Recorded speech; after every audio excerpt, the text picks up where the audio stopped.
Cela commence souvent sans qu'on s'en rende compte. Un geste intime, discret, devenu habitude avec les années, la masturbation quotidienne parfois pour mieux dormir, parfois pour évacuer le stress semble anodine, presque hygiénique. Mais que se passe-t-il vraiment dans votre prostate lorsque ce rituel devient systématique? Pourquoi certains hommes, à partir d'un certain âge, commencent à ressentir une gêne, une pression ou des troubles urinaires qu'ils n'avaient jamais connus auparavant? Et si cette habitude si répandue cachait des effets insoupçonnés, bénéfiques ou problématiques? Je suis le docteur Alain Morel, urologue depuis plus de 3 décennies, spécialisé dans la santé masculine après 60 ans. J'ai accompagné des centaines d'hommes, dans mon cabinet comme dans leur quotidien, pour répondre aux questions souvent tues sur la sexualité, la prostate et l'intimité. Mon approche repose sur l'écoute, la pédagogie et la prévention sans culpabiliser, mais en éclairant avec rigueur scientifique. Dans cette vidéo, je vais vous expliquer avec clarté et sans tabou ce que la masturbation quotidienne fait réellement à votre prostate. Vous découvrirez ses effets positifs méconnus, ses éventuels risques lorsqu'elle devient excessive, et comment adapter cette pratique à votre âge pour préserver votre vitalité intime. Il ne s'agit pas d'interdire, mais de comprendre pour mieux choisir ce qui vous fait vraiment du bien.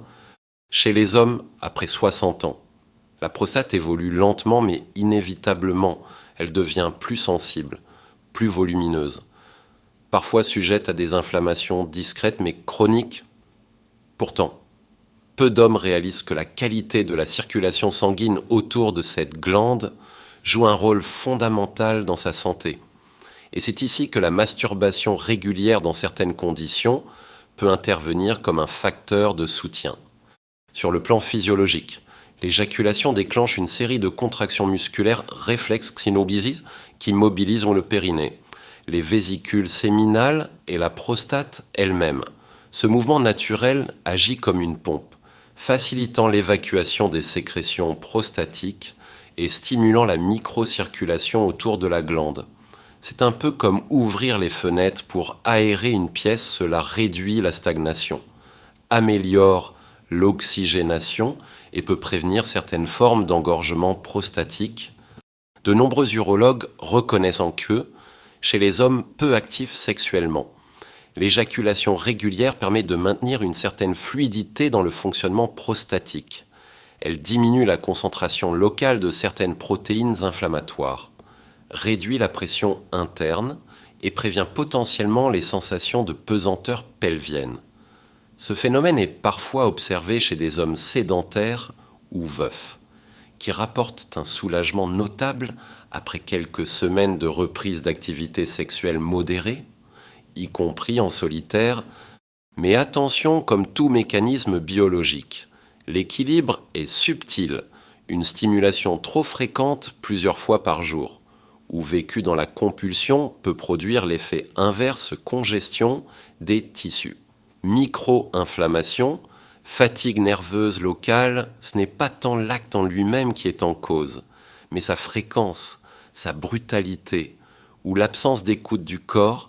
La prostate, après 60 ans, devient un organe qui demande du respect, pas de l'automatisme. C'est pourquoi les recommandations actuelles sont nuancées. Une fréquence de 2 à 3 éjaculations par semaine est généralement considérée comme physiologiquement bénéfique chez l'homme senior en bonne santé. Mais cette fréquence doit s'adapter à votre ressenti, votre niveau d'énergie, vos antécédents médicaux et la présence éventuelle de symptômes urinaires. L'écoute de soi, ici, devient un acte de soin. Prenons l'exemple de Bernard, 68 ans, retraité à Angers depuis le décès de son épouse. Il avait cessé toute activité sexuelle, pensant que cela n'avait plus d'importance. Mais il souffrait de lourdeurs pelviennes, de troubles urinaires diffus et d'un inconfort constant sans cause visible après un bilan normal. Je lui ai simplement suggéré de réintégrer une activité masturbatoire douce, 2 fois par semaine, en prenant le temps, sans écran, en pleine conscience. 3 mois plus tard, ces symptômes j'avais nettement diminué, Il parlait même d'un allègement du bassin, comme si sa prostate respirait à nouveau. Ce témoignage n'est pas une règle, mais il illustre une réalité. Le corps masculin, même après 60 ans, conserve une forme d'intelligence organique. La masturbation n'est ni une obligation, ni un tabou, ni un danger, elle est un outil qui doit s'utiliser avec soin et discernement. Chez l'homme, surtout après 60 ans, les tensions ne sont pas toujours visibles, elles s'accumulent dans le dos, dans la nuque, mais aussi plus discrètement dans le bassin et dans l'esprit. La masturbation, dans ce contexte, est souvent utilisée comme un exutoire, une manière rapide de relâcher la pression, d'évacuer le stress ou de retrouver une sensation de contrôle sur son propre corps, et à court terme, elle remplit parfaitement ce rôle. Sur le plan biologique, chaque éjaculation s'accompagne d'un pic de dopamine, suivi d'une montée de sérotonine et d'ocytocine. Ce cocktail neurochimique provoque une sensation de détente musculaire, de calme intérieur, voire de somnolence. Ce n'est pas un hasard si beaucoup d'hommes affirment mieux dormir après s'être masturbés. Ce mécanisme est naturel, régulé par le système nerveux parasympathique, qui prend le relais pour apaiser le corps après l'effort sexuel. Dans certaines situations, cet effet relaxant est une véritable bénédiction lors de périodes d'insomnie, d'anxiété ou de surmenage émotionnel. La masturbation devient alors une forme d'autorégulation physiologique. De nombreux médecins, notamment en sexothérapie, reconnaissent sa valeur lorsqu'elle est pratiquée avec modération et conscience. Mais le problème survient quand cette pratique devient systématique, automatique, une réponse unique à toute forme de malaise, en cherchant constamment cette décharge nerveuse. Le cerveau finit par associer le soulagement au seul acte masturbatoire. On entre alors dans une forme d'accoutumance comportementale, non pas une addiction physique, mais une habitude rigide, difficile à rompre, qui appauvrit la palette des réponses émotionnelles. Le plaisir devient mécanique, la détente éphémère, et la sensation de vide revient plus vite qu'avant. Chez les hommes, après 60 ans, ce phénomène peut se traduire par un épuisement progressif du désir, une baisse de la sensibilité érotique, ou même une sensation de plateau émotionnel. Le plaisir est là, mais sans intensité, le corps répond. Mais l'âme n'est plus vraiment présente. On parle alors de masturbation compensatoire, un acte qui apaise sans nourrir. Dans ces cas, il est essentiel de réintroduire de la qualité dans la pratique. Cela peut sembler étonnant, mais ralentir, respirer profondément, prendre conscience des sensations corporelles change complètement l'impact physiologique de l'éjaculation. En stimulant plus doucement le système nerveux, on évite les pics trop violents de dopamine et on favorise une détente plus stable, plus durable. C'est ce que j'ai conseillé à monsieur Jacques, 72 ans, ancien professeur à Montpellier. Il me confiait se masturber presque chaque soir par réflexe, en espérant mieux dormir, mais se réveillait souvent plus fatigué, nerveux, avec une sensation de vide. Je lui ai simplement suggéré de ne rien changer dans la fréquence, mais de tout changer dans l'intention lumière tamisée. Pas d'écran, respiration consciente, lenteur, silence. 3 semaines plus tard, son sommeil s'était amélioré. Mais surtout, il disait retrouver un lien avec lui-même, un apaisement plus profond, moins chimique. Ainsi, la masturbation peut réellement aider à relâcher la tension nerveuse à condition qu'elle ne devienne pas elle-même une tension déguisée. Après 60 ans. Chaque geste mérite d'être réinvesti avec présence. Ce qui apaise le corps apaise aussi le cœur. Si on prend le temps d'écouter les deux, la prostate, avec l'âge, devient un organe à la fois discret et exigeant. Sa structure change, son volume augmente légèrement, ses réactions deviennent plus sensibles. Chez la plupart des hommes après 60 ans, ce phénomène est silencieux. Progressif, on parle d'hypertrophie bénigne de la prostate, ou HBP, est l'un des sujets qui suscite le plus de questions en consultation. C'est le lien potentiel entre masturbation régulière et évolution de cette hypertrophie, la science. Sur ce point, commence à apporter des éléments intéressants. Plusieurs études de grande envergure, dont une étude menée par la Harvard Medical School 2016, ont observé une corrélation entre fréquence d'éjaculation et réduction du risque de cancer de la prostate. L'hypothèse principale repose sur l'évacuation régulière du liquide séminal, qui permettrait de diminuer l'accumulation de substances inflammatoires dans la glande. En d'autres termes, la masturbation, si elle est régulière sans excès, pourrait avoir un effet de nettoyage prostatique, réduisant ainsi certains processus inflammatoires chroniques. Sur le plan biologique, cela s'explique par la stimulation mécanique de l'épithélium prostatique, l'amélioration de la vidange des canaux et une meilleure oxygénation des tissus. À court terme, certains hommes ressentent d'ailleurs une amélioration de leur confort urinaire, moins de sensation de pression, moins de lourdeur dans le bas-ventre et parfois une meilleure force du jet urinaire. Ce bénéfice est d'autant plus net chez les hommes peu actifs sexuellement, ou dont la prostate présente des signes d'engorgement non pathologiques. Mais l'effet inverse peut également apparaître chez certains hommes, notamment ceux qui souffrent déjà d'une HBP modérée ou avancée. La stimulation fréquente peut entretenir une hypervascularisation locale et activer des récepteurs hormonaux sensibles aux androgènes. Cela peut accentuer temporairement la congestion prostatique, majorer les envies d'uriner la nuit ou créer une impression de pesanteur pelvienne.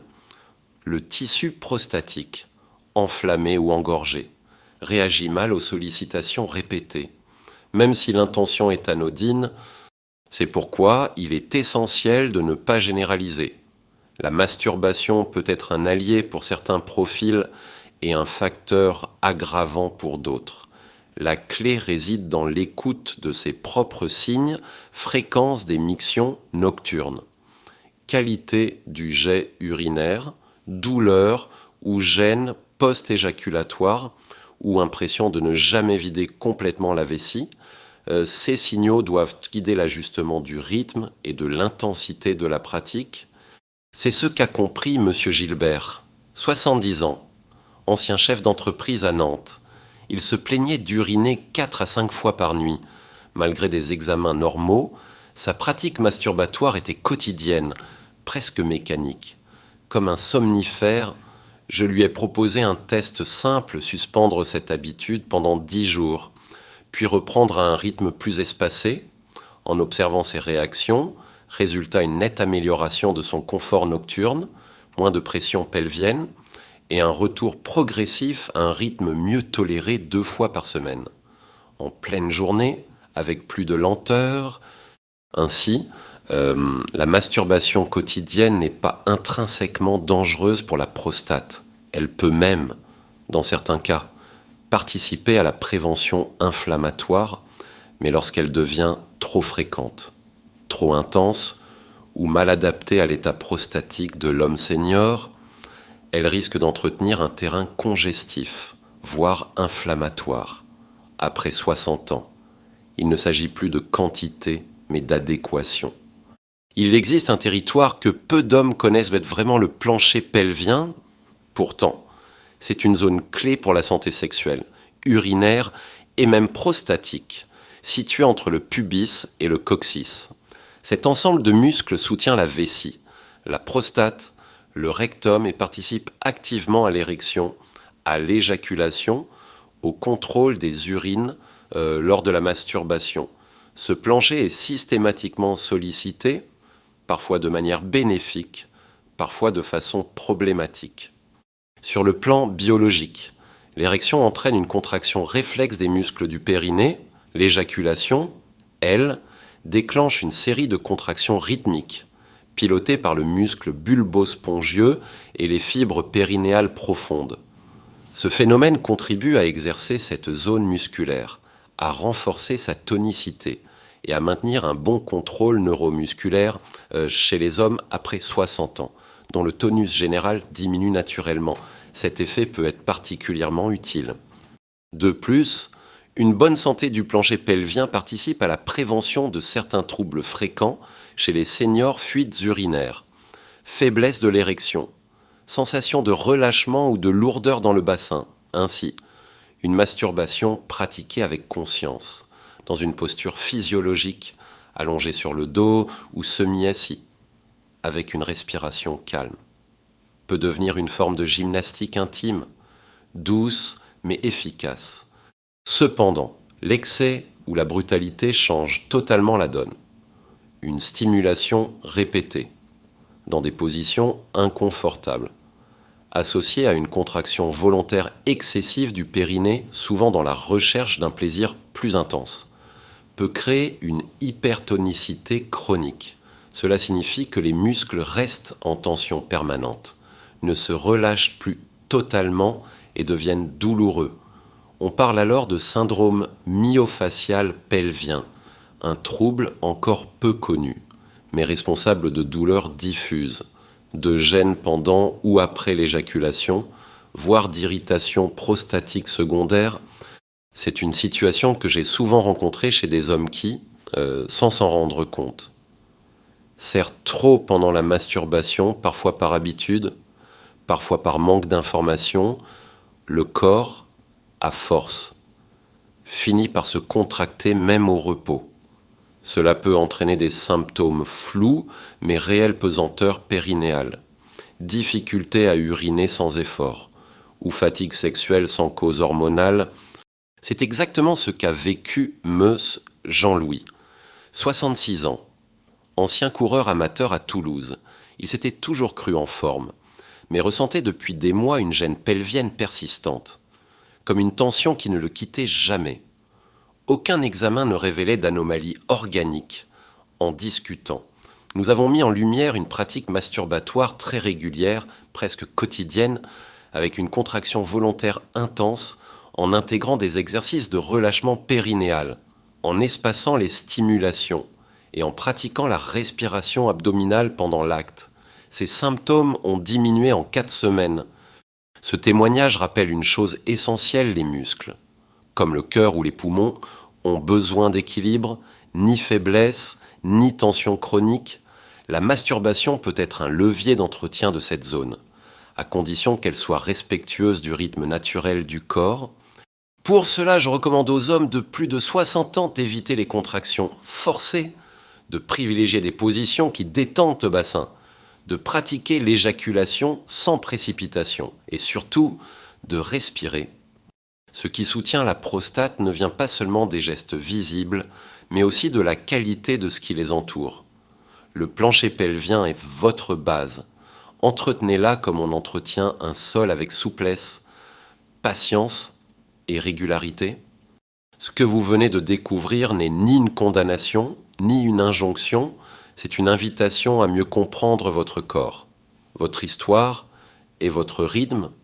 La masturbation, après 60 ans, n'est pas un problème en soi. Elle peut être un soutien, une soupape, un moment de reconnexion à soi, mais elle peut aussi devenir un geste vide, mécanique, ou source de tension invisible si elle est pratiquée sans conscience.